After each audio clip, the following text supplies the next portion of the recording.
চৌঠা জুলাই রামকৃষ্ণ সংঘের ইতিহাসে একটি বিশেষ গুরুত্বপূর্ণ দিন। চৌঠা জুলাই 1902 খ্রিস্টাব্দ শুক্রবার। আজও চৌঠা জুলাই শুক্রবার ভোরবেলা ঘুম ভাঙল বিবেকানন্দে। তাকালেন ক্যালেন্ডারের দিকে। আজই তো সেই দিন, আমেরিকার স্বাধীনতার দিবস আর আমার দেহত্যাগের দিন। মা ভুবনেশ্বরী দেবীর মূর্তি মনে পড়ল তাঁর।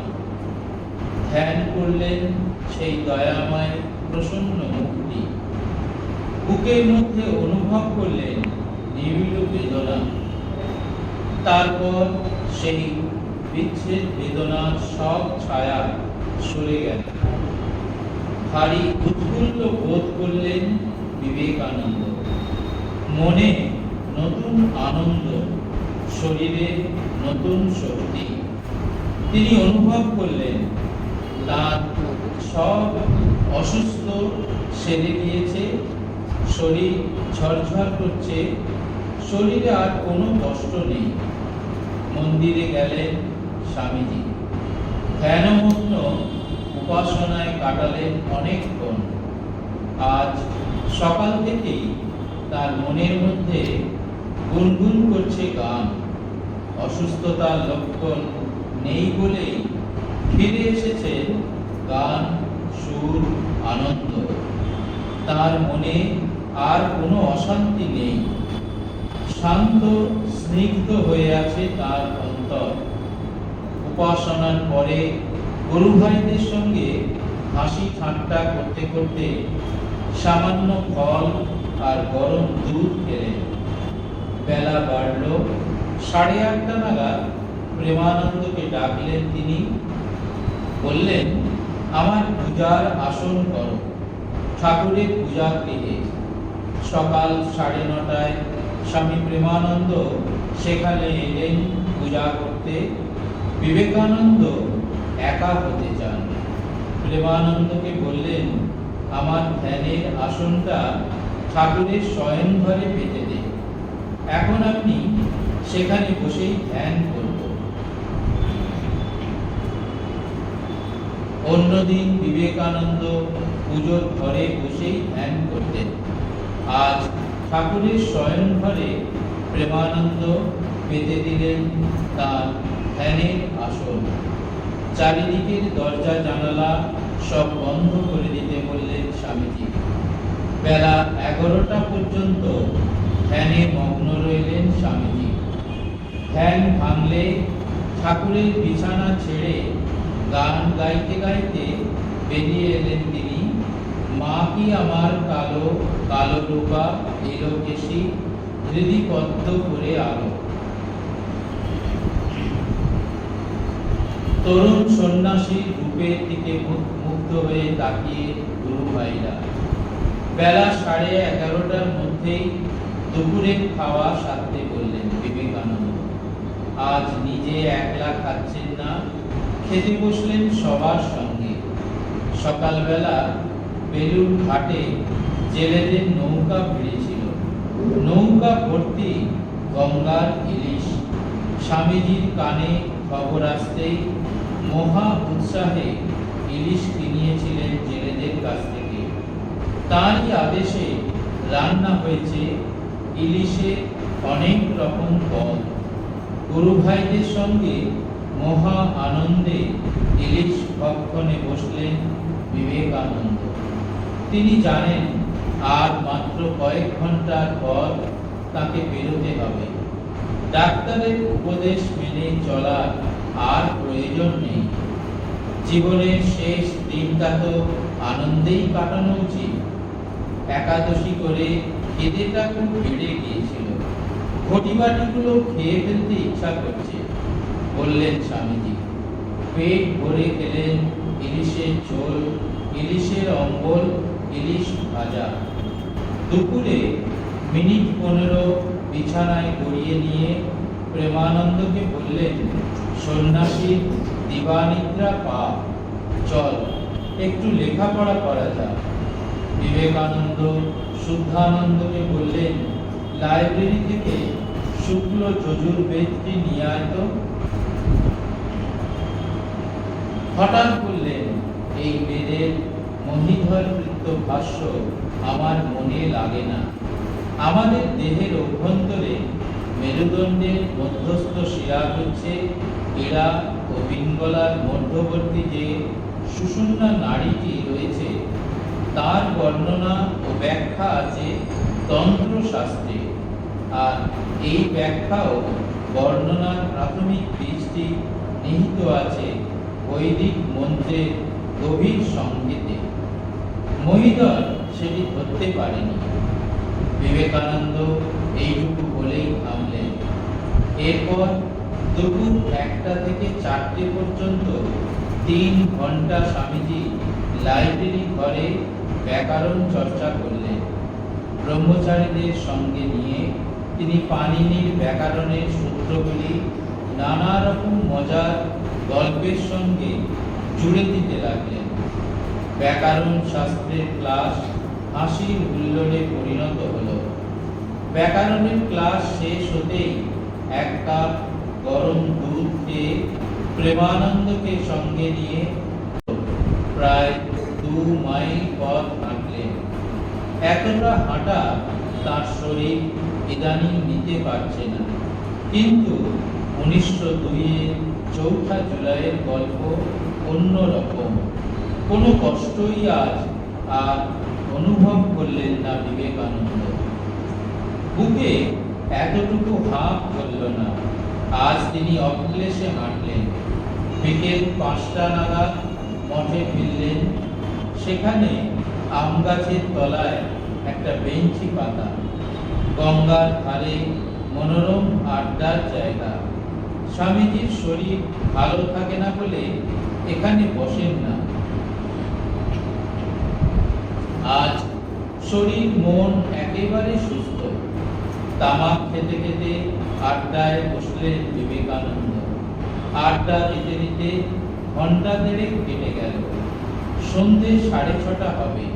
সন্ন্যাসীরা কজন মিলে চা খাচ্ছেন। স্বামীজি 1 কাপ চা চাইলেন। সন্ধে ঠিক 7টা। শুরু হলো সন্ধ্যা আরতি। স্বামীজি জানেন আর দেরি করা চলবে না। শরীরটাকে জীর্ণ বস্ত্রের মতন ত্যাগ করার পরম লগ্ন এগিয়ে আসছে। তিনি বাঙাল ব্রহ্মচারীকে বললেন নিজের ঘরে চলে যেতে। গজেন্দ্রকে বললেন, আমাকে 2 ছড়া মালা দিয়ে তুই বাইরে বসে জপ কর। আমি না ডাকলে ঘরে আসবি না। স্বামীজি হয়তো বুঝতে পারছেন যে এটাই তার শেষ ধ্যান। তখন সন্ধ্যে 7:45। স্বামীজি যা চেয়েছিলেন তা ঘটিয়ে দিয়েছেন। গজেন্দ্রকে ডাকলেন তিনি। বললেন, জানলা খুলে দে, গরম লাগছে। মেঝেতে বিছানা পাতা। সেখানে শুয়ে পড়লেন স্বামীজি। হাতে তার জপের মালা। গজেন্দ্র বাতাস করছেন স্বামীজিকে। স্বামীজি ঘামছেন। বললেন, আর বাতাস করিস নে, একটু পাটা টিপে দে। রাত 9টা নাগাদ স্বামীজি বাঁ পাশে ফিরলেন। তার ডান হাতটা থরথর করে কেঁপে উঠল। কুণ্ডলিনীর শেষ ছোবল বুঝতে পারলেন বিবেকানন্দ। শিশুর মতো কাঁদতে লাগলেন তিনি। দীর্ঘশ্বাস ফেললেন। গভীর সেই শ্বাস। মাথাটা নড়ে উঠে বালিশ থেকে পড়ে গেল। ঠোঁট আর নাকের কোণে রক্তের ফোঁটা। দিব্য জ্যোতিতে উজ্জ্বল তার মুখ। ঠোঁট হাসিতে ভরা। ঠাকুর তাকে বলেছিলেন, তুই যেদিন নিজেকে চিনতে পারবি সেদিন তোর এই দেহ আর থাকবে না। স্বামীজি বলেছিলেন তা 40 পেরোবে না। বয়স ঠিক 39 বছর 5 মাস 24 দিন। পরের দিন ভোরবেলা একটি সুন্দর গালিচার ওপর শায়িত দিব্য ভাবোদ্দীপ্ত বিভূতি ভূষিত বিবেকানন্দ, তার মাথায় ফুলের মুকুট, তার পরনে নবরঞ্জিত গৈরিক বসন, তার প্রসারিত ডান হাতের আঙুলে জড়িয়ে আছে রুদ্রাক্ষের জপমালাটি, তার চোখ দুটি যেন ধ্যানমগ্ন শিবের চোখ, অর্ধ নিমীলিত অন্তর্মুখী অক্ষী তারা নিবেদিতা। ভোরবেলায় নিবেদিতা চলে এসেছেন, স্বামীজির পাশে বসে হাত পাখা দিয়ে অনবরত বাতাস করছেন। তার দুটি গাল বেয়ে নামছে নীরব অজস্র অশ্রুধারা। স্বামীজির মাথা পশ্চিম দিকে, পা দুখানি পূবে গঙ্গার দিকে। শায়িত বিবেকানন্দের পাশে নিবেদিতাকে দেখে বোঝা যাচ্ছে সেই গুরুগত প্রাণা ত্যাগ তিতিক্ষা অনুরাগিনী বিদেশিনী তপস্বিনী হৃদয় যেন গলে পড়ছে সহস্র ধারে। আজকের ভোরবেলাটি তার কাছে বহন করে এনেছে বিশুদ্ধ বেদনা, অসীম ব্যথার পবিত্র পাবনে জ্বলছেন পুড়ছেন তিনি।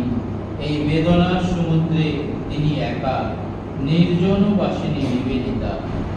বিবেকানন্দের দেহ স্থাপন করা হলো চন্দন কাঠের চিতায়, আর তখনই সেখানে এসে পৌঁছলেন জননী ভুবনেশ্বরী দেবী।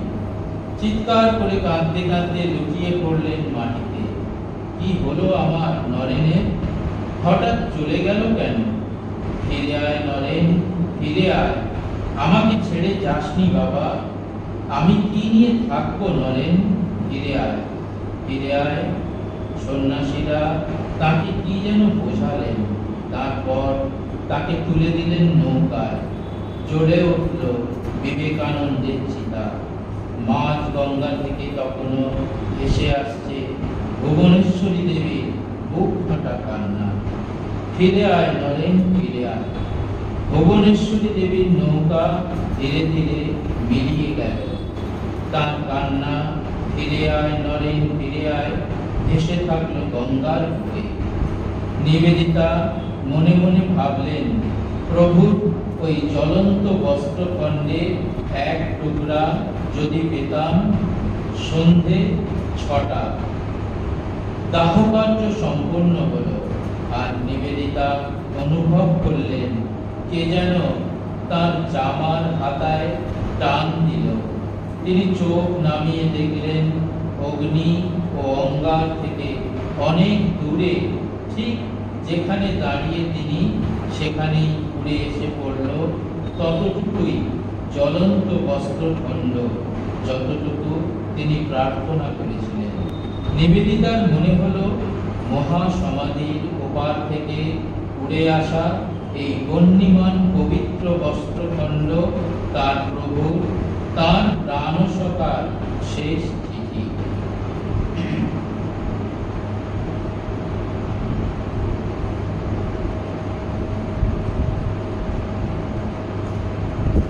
রণক্লান্ত বীর সন্ন্যাসীর যুদ্ধ হতে অবসর নেওয়া। আজ মায়ের ছেলে মায়ের কোলে ফিরে যাওয়ার দিন। আজ রাখাল মহারাজের লরেনের সপ্তর্ষি মণ্ডলে ফিরে যাওয়ার দিন। আজ ঠাকুরের নরেনের কৈলাসে ফেরার দিন। স্বামীজি রক্ত মাংসে করা কোনো মনুষ্য দেহ নয়। তিনি জ্বলন্ত জ্ঞান ও সলতা, তিনি কৃতোক্ত কর্ম প্রেরণা, তিনি অভিচারিণী ভক্তি, তিনি তেজ ও বীর্যের অক্ষয় ভাণ্ডার। নিজ মুখে তিনি বলেছেন, যতদিন দেশে একটি কুকুরও অভুক্ত থাকবে ততদিন আমার মুক্তি নেই।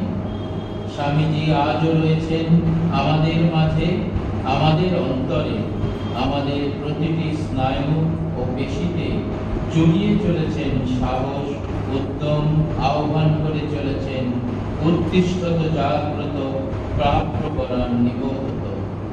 শত সহস্র প্রণতি তব চরণে হে নর নারায়ণের ঋষি, এ অখণ্ডে চার ঘরের এক ঘর, এ খাপ খোলা তরোয়ার, মোদের ক্লেবতা বিনাশ করো, তোমার চরণে অজস্র প্রণাম। ওম শান্তি।